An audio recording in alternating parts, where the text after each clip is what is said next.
عسلامة. نهار جديد ووصفة جديدة، واليوم زوز وصفات مش وصفة. بما أنه موسم الفراولة، موسم الفريز، والفريز متوفر في الأسواق بكثرة، قلت علاش لا ما نستغلش الفرصة البريود هذية ونعطيكم بزيد وصفة. عملت اليوم معجون الفراولة، معجون الفريز، وعملت عباد سابليه شوشين بنين على الآخر. تبعوا معايا الطريقة للآخر وتعجبكم بإذن الله. حبيت في رمضان حبيت هكا الايام العيد نعمل كعبات سابلي، ما سهلش ربي هذيك علاش اليوم حبيت نعمل كعبات سابلي الصغيراتي. ونوتكم انتم بالوصفات بالطبيعه. خذيت لهنا كميه صغيره نتاع معجون، باش نعمل كميه صغيره نتاع معجون. خذيت 1 كيلوغرام من الفريز ومع 400 غرام السكر. به الفريز لازم يبدا مغسول مليح مليح، ونقصوها طريفات صغار ونزيدوه كميه السكر ونخليوه بيريود في السكر نتاعو حتى يذوب. اذا كنت تبدا الكميه كبيره بالطبيعه راهو الوقت مش يتضاعف، على خاطر حتى ياخذ الوقت الكافي باش يذوب لنا السكر. لهنا انا ميم با نصيف ساعه ندور دوره ونحركه حتى ذيب لي السكر وقتها وانا ركبته على الغاز. اذا كان الدنيا سخونه نخليوها في الفريجيدير، اذا كان الكميه كبيره زيد نخليوها في الفريجيدير. سينو انا خليته على سطح العمل ندور دوره ونحركه كما قلت حتى ذاب لي السكر الكل. 1 كيلوغرام من الفريز، من الفراوله، عليه 400 غرام سكر كما قلت.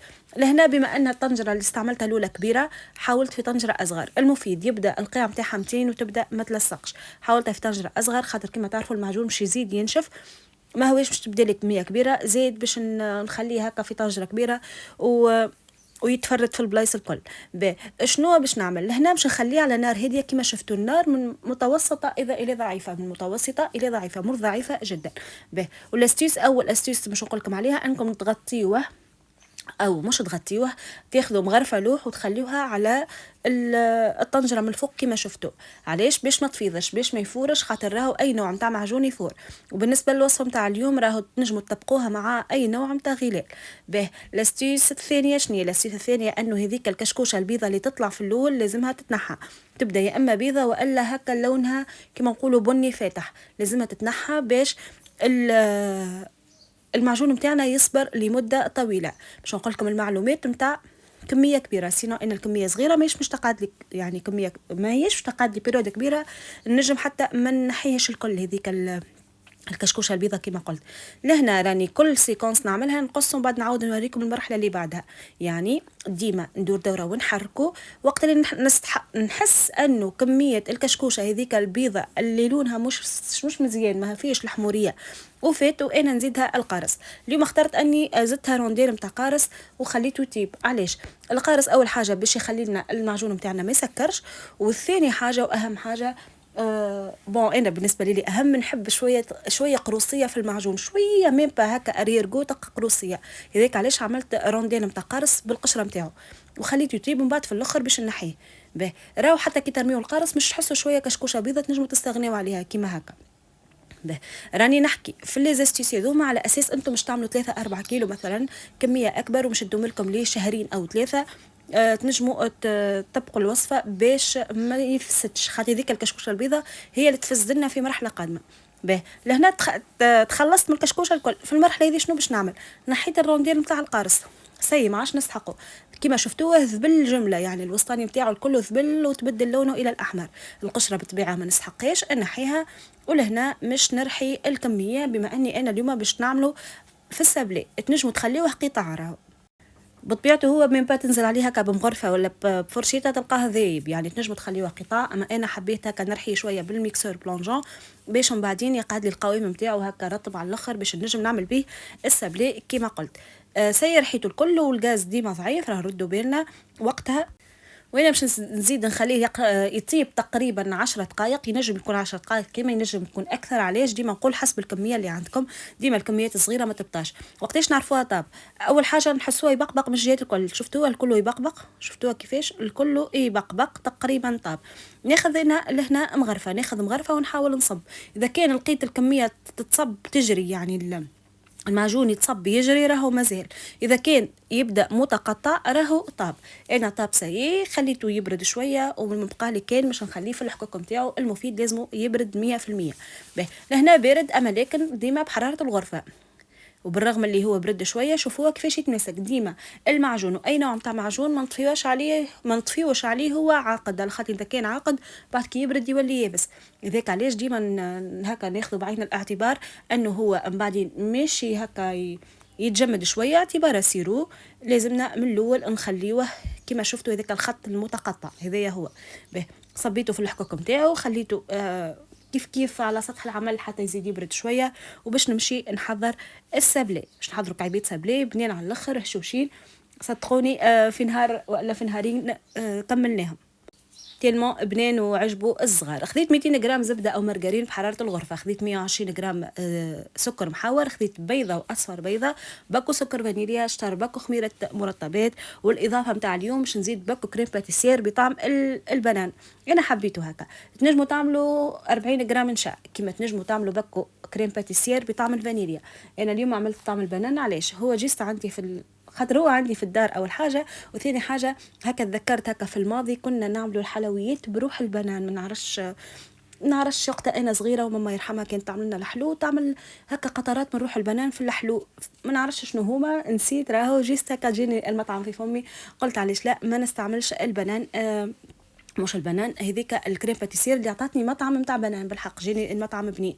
به باش ما نفوتكم حتى شيء لهنا صبيت كميه الزبده اللي هي كما قلت بحراره الغرفه او مرغرين، وزدتها كميه السكر المحور. نجمو نعملوا من 125 ل 100 غرام سكر محور، غربلته شويه ونحاول نخدمها بالباهي حتى تولي لي كيف الكريمه. ومش نزيد هذيك اصفر البيضه مع البيضه، به باش نزيدوا بالشوي بشويه، كل مره نزيدوا شطر الكميه، يعني كل مره نزيدوا مثلا مرة نزيد أصفر مرة نزيد بيضة ونخلط. كل ما نحس الكمية امتزجت نكمل الكمية الثانية، نزيد باكو سكر فانيليا بالطبيعة باش يزيد يعطيني الطعم البنين، رشة ملح ونعاود نخلط. نجمو زيدا نستعملوا ركاز كهربائي على فيتاس ضعيفة، نجمو نستعملوا سباتيل هكاكا كيما تحبوا. زدت لهنا باكو الكريم باتيسير كيما قلت، تنجموا تستغنيوا عليه جملة. اللي ما عندوش نشا ولا اللي ما عندوش كريم باتيسير نجموا تستغنيوا عليه راهو. لهنا جيستي تزيدنا هشاشه، تبدا هكا كعيبه السابليه هشوشه اكثر. زدت كميه النشا، ولهنا باش نزيدوا كميه الفارينه. بالنسبه لكميه الفارينه باش نزيدوها تدريجيا حتى تتلم لنا العجينه، ما نربطكمش بكميه. به شنو اخر باش نزيد ملعقه اكل خميره مرطبات ما يعادل 5 غرامات، ما يعادل نصف الباكو، نصف باكو خميره مرطبات. خاطر الكميه ماهيش كبيره وما نحبش الشكل نتاع كعبه السابلي يتبدل. لهنا كيف كيف السابلي ما يتعجنش لازم يتلم باطراف الاصابع. كميه الفرينه تتزاد تدريجيا، ما نزيدوهاش الكل، كل مره نزيدو كميه، نلموا العجينه لمان ونشوفوا القوام اللي عندنا. كما قلت القوام لازموش يبدا يابس، خاطر راهو ما تنساوش انه الوصفه كي تبدا بالنشاء تقعد العجينه شويه ترتاح، تزيد تيبس وتولي تتكسر وما تنشحناش. لهنا نزيد تدريجيا ونخليوها كما تشوفوا فيها هنا طريه، ديما ثبت بيدي اليسار اللي هي نظيفه، تقعد طريه وما تتلصقش في نفس الوقت وما هيش تتكسر. نغطيها ونخليها ميم با ربيع ساعه ترتاح. ديما نعاود ونقول ردوا بالنا نيبسوها بالفرينه على خاطرها بنشا كيف مش ترتاح راهي باش تزيد تشيح اكثر واكثر. والحاجه الثانيه شنية، ردوا بالنا نعجنوها باش ما تعطيناش النتيجه العكسيه. ارتاحت العجينه نتاعي كيف كيف هذيك المعجون قاعد يبرد، ولهنا باش نبدا في مرحله التشكيل. نحل العجينه نتاعي بالقلقال على تابي سيليكون ولا برشه فرينه، وخذيت هنا قالب برك على شكل الورده. حبيت اليوم نعمل قالب برك جيست هكا كما قلت كميه صغيره، تنجموا تعملوا الاشكال اللي عندكم متوفره. بالطبيعه شطر يبدا قالب كامل وشطر ثاني فيه ثقب في الوسط. نشكل الكميه الكل. نحضر الطبق نتاعي ونخلي الفور نتاعي يسخن على 170 درجه، ديما نقول 170 ما نحبش 180 خاطر سيرتو اللي فورو يبدا سخون. احنا في العاده الوصفات نعملوهم على 180. البريود هذه وليت نعمل على 170. اول حاجه الفور يبدا سخون هاكا 170 درجه تعطينا الوقت الكافي، وثاني حاجه خاطرني انا باش نخدم الفونتيلاتور. به كما شفتوا بالاستعانه بالكوبات، ديما رشه فرينه على الكوبات باش تتهز. كما قلت راني خليتها طريه نوعا ما باش ما تتكسرليش وباش هكا تقعدني محافظه على الشكل نتاعها.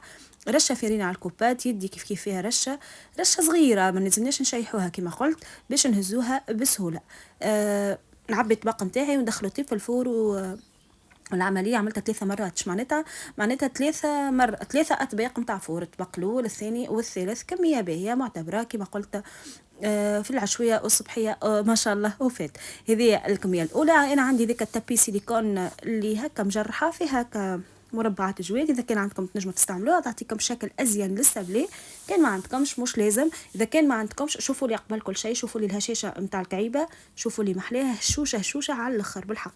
باهي مش نرجعوا اذا كان ما عندكمش تابي هذيك اللي انا استعملتها راه ولا تدهنوها لا بالزبده طبق، لا تدهنوها لا بالزبده ولا بالزيت ولا ترشوا فيرينا، على خاطر الوصفه كلها مواد دهنيه ماهيش باش تلصق لنا، ما تخافوش. المفيد الطبق نتاعكم يبدا ما يلصقش به. بعد ما طاب السبلي الكل خليته هكا يبرد شويه، وشوفوا لي المعجون عمال يزيد يرتاح، عمال يزيد يتماسك، والغدوه الحي يزيد يتماسك اكثر واكثر. هذاك علاش نوصيكم من الاول ما تيبسوهاش برشا وما تطيبوهاش فوق اللازم. باهي تو ما بقى لي كان باش نعمل كعيبات السبلي نتاعي. هذاك جاه كيكا فيه هذاك المربعات الصغار، خاطر التابي اللي طيبت عليها هي اللي تعطيني لي فيه هذاك. سينو تنجموا تعملوا كعيبات عاديين. ما بقى لي كان باش نعمل الكعيبات نتاعي ونقدمهم. اذا كان وصلتوا معايا لاخر الفيديو ما قلقتوش مني واستفدتوا كيف العاده، ما تنسونيش في تعليق مزيان كيفكم حتى قلب صغير. والحاجه الثانيه اذا كان عندكم اقتراح يبدا بالفراوله خليوا لي في تعليق قبل ما يوفى موسم الفراوله. والى اللقاء.